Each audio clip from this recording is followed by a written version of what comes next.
NBA training camp officially gets underway in a few weeks, which means the new season is right around the corner and the long off-season is almost over. All 30 NBA teams have approached this break with different goals and ideas, and all 30 of them have, to varying degrees, changed their outlooks either for better or for worse. And the latter is what leads us to the topic of today's video. Today we will be going through all 30 NBA teams, and we'll be discussing the biggest mistake that each of them made this offseason. Obviously, some teams made bigger mistakes than others, but nobody had a perfect offseason, and there's always something a group could have gone back and handled differently. Before we start though, it turns out a good amount of you watching right now aren't even subscribed to the channel, so if you enjoy the content, consider hitting the subscribe button, as not only does it help out a ton, but it also very much appreciate it. Now with that being said, let's begin. Going in alphabetical order, we'll start with the Atlanta Hawks, and their biggest mistake this offseason was ignoring the backup point guard position. If I'm being completely honest, the Hawks are one of the teams that, in my opinion, knocked their summer out of the park, so finding a mistake to hone in on was always going to be a nitpick, but it does need to be said that the Hawks are currently putting a lot of faith in Kobe Buffkin, who through 2 seasons has just 27 total NBA appearances on his resume, and has been one of the least efficient players in the entire league in those games, so it probably would have been wise to add another ball handler to the rotation, in addition to all of the wing and front court talent that they added. Next is the Boston Celtics, and their biggest mistake this offseason was that Anfernee Simons was probably the wrong young talent to take a flyer on. With the Celtics set on unloading some of their biggest contracts in order to undergo a retooling year this season, they used Drew Holiday as a trade piece to land themselves the expiring contract of Anfernee Simons. In Boston, if you can't defend, you're probably not going to see the court very much when they're at their best, and Simons is one of the worst defenders in the whole league. Even if he is one of the better volume 3-point shooters that the league has, he's not going to take minutes away from Derek White or Peyton Pritchard when the team's back at full strength, and it seems unlikely that Boston will even want to re-sign him after this year anyway. Next is the Brooklyn Nets, and their biggest mistake this summer was their entire performance in the draft. I've harped on the Nets for what they did in this year's draft a lot in prior videos, but it still remains the case that they really botched a golden opportunity. With 5 first-round picks at their disposal, they could have sped up their rebuild quite a bit, but instead they managed to find 5 players with overlapping skill sets that won't all be able to fit together on a basketball court, with none of them being very good shooters, and 3 of them all having playmaking pass-first play styles, so they can't share the court much together. Next is the Charlotte Hornets, and their biggest mistake of the offseason was that they ignored their center position. The Hornets traded away Mark Williams to the Phoenix Suns, and instead of trying to find an established starting caliber player to replace him, they brought in longtime journeyman backup center Mason Plumlee, and they drafted Ryan Kalkbrenner in the 2nd round to fill up the position. They arguably have the weakest center rotation in the NBA right now, and for a team trying to break out of the basement of the standings, that doesn't bode well for their chances of doing so. Next is the Chicago Bulls, and their biggest mistake this offseason was being too hesitant over Josh Giddey's free agency situation.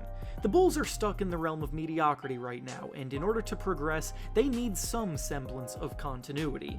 Last season, they built their offense in a way that needs Josh Giddey and his playmaking at the heart of it, and Giddey really started to take control in the second half of the season and explode, so for the Bulls to be wishy-washy about re-signing him in restricted free agency, it could come back to bite them if the price tag gets out of hand, or if another team ends up scooping him up moving forward, because he is still unsigned. Next is the Cleveland Cavaliers, and their biggest mistake this summer was choosing to run it back expecting different results. The Cavs are another team that didn't necessarily make any glaring bad moves, but as a top seed that has continually come up short in the playoffs, the idea that they can just run things back with a similar group and expect different results is just not one that I think many fans can be on board with. Next is the Dallas Mavericks, and their biggest mistake this summer was giving Daniel Gafford a big $60 million contract extension. The Mavericks right now just have way too many mouths to feed in their front court, and they can't all play at once. After trading for Anthony Davis, and focusing on the development of Derek Lively, and extending power forward PJ Washington, and drafting Cooper Flagg, it's just difficult to justify paying $20 million per year to a center in Daniel Gafford, who will likely end up being a bench player. Next is the Denver Nuggets, and their biggest mistake this summer was failing to extend Nikola Jokic's contract. Of course, the Nuggets are another team that knocked this offseason out of the park, so no glaring mistakes were made, but it would have been in the team's best interest to get Jokic locked up on a long-term contract extension with just 2 more years on his current deal. But they couldn't get him on board with that idea, which means that the price tag will be going up even more when those talks do commence. Next is the Detroit Pistons, and their biggest mistake this summer was paying Duncan Robinson $48 million in free agency.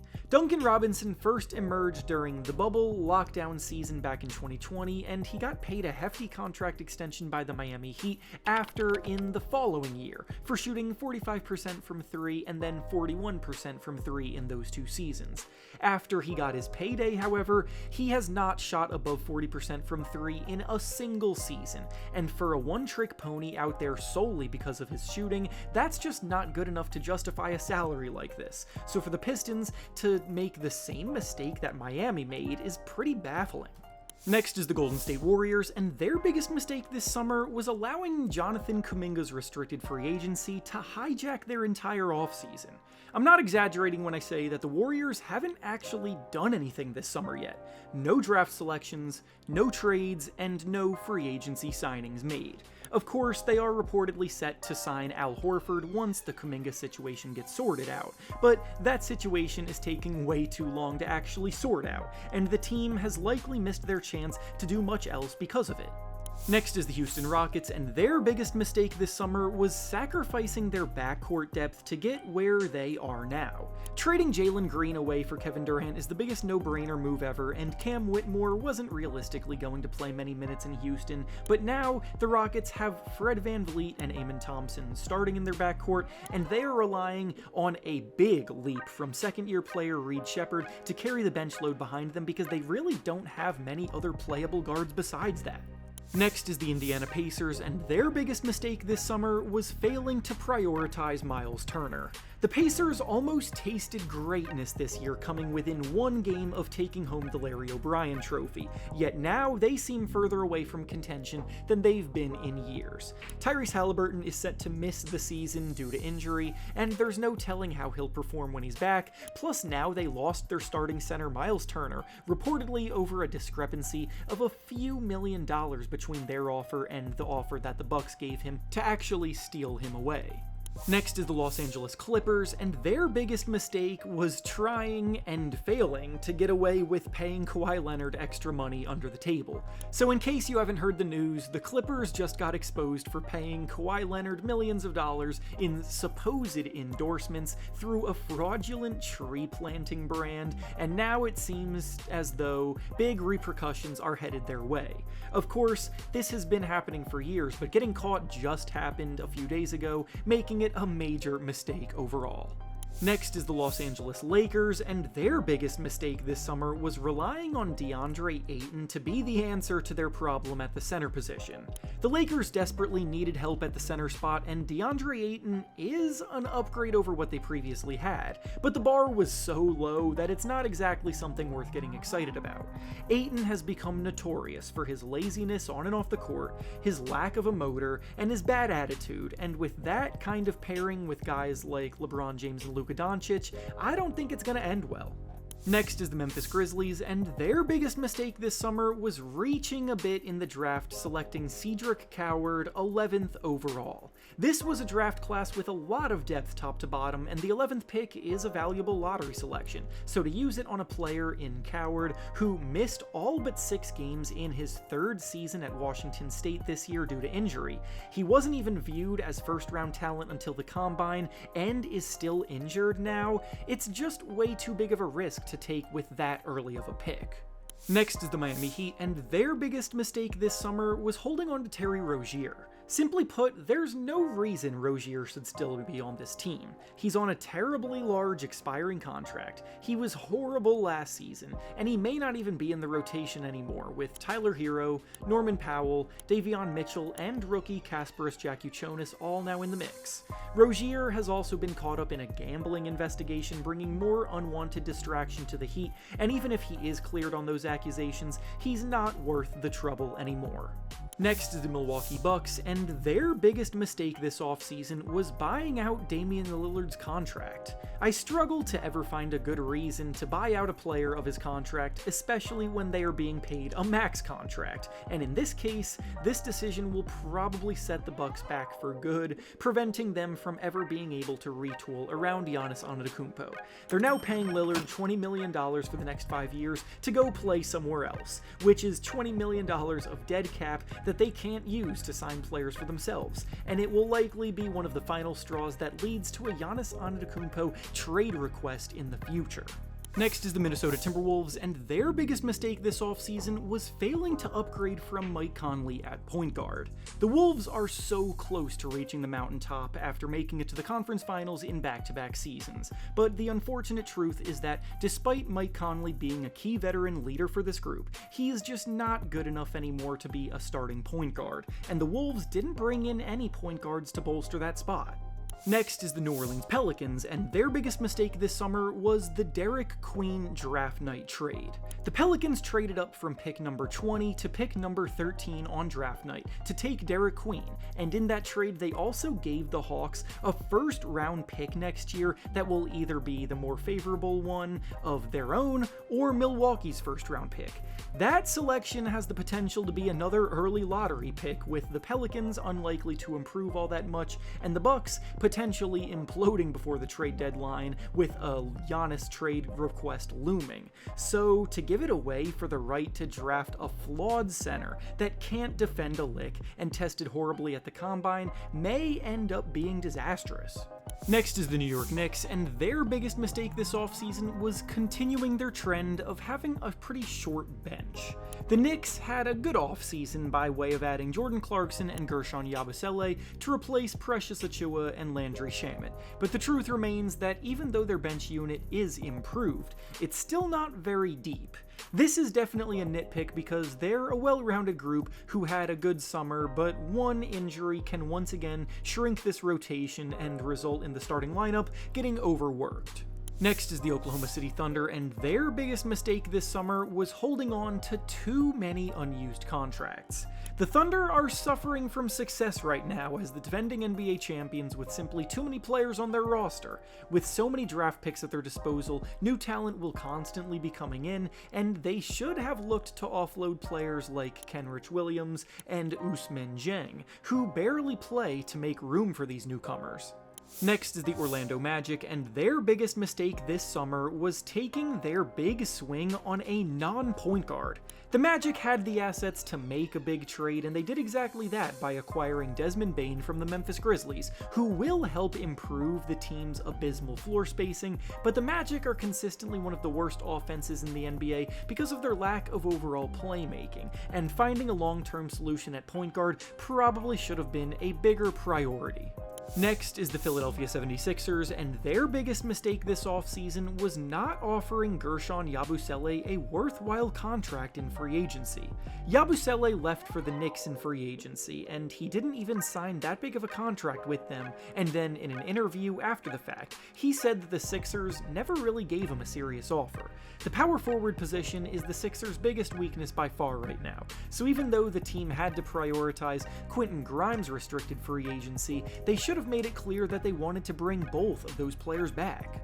Next is the Phoenix Suns, and their biggest mistake this summer was buying out Bradley Beal's contract. Similar to Damian Lillard, who we mentioned earlier, Beal is also now clogging up dead cap space on Phoenix's payroll for no reason. He had the worst contract in the NBA, and because they couldn't trade him, they now have to waste money on him as he plays for the Clippers on a much more team-friendly deal. Next is the Portland Trail Blazers, and the biggest mistake of the offseason they made was buying out Deandre Ayton's contract. I'm standing firm on this belief. There is nothing good about a big contract being bought out like this. Nothing good will ever come from these buyouts, and there is no benefit to going through with them. Ayton is still young enough for a team to have taken a flyer on him, so the fact that they went this route with his contract is once again a huge waste of money. Next is the Sacramento Kings, and their biggest mistake this summer was overpaying Dennis Schroeder in free agency. Schroeder's best years in his career have been the ones where he came as a sixth man, and the least efficient seasons he's had have been as a starting point guard. So now with the Kings paying him a starter salary, expecting him to step into that lead role running the offense, I can't help but think that this plan may backfire. Next is the San Antonio Spurs, and their biggest mistake this summer was reaching for Carter Bryant at pick number 14 in the draft. Again, the Spurs had a pretty strong offseason, so no glaring mistakes were made, but Bryant seems more of a high-floor player without nearly as much upside as others in this class, as he is a lockdown perimeter defender, but with very little creation or scoring skills off the dribble, and an inconsistent three-point shot, which for a lottery pick could prove to be a bit of a reach.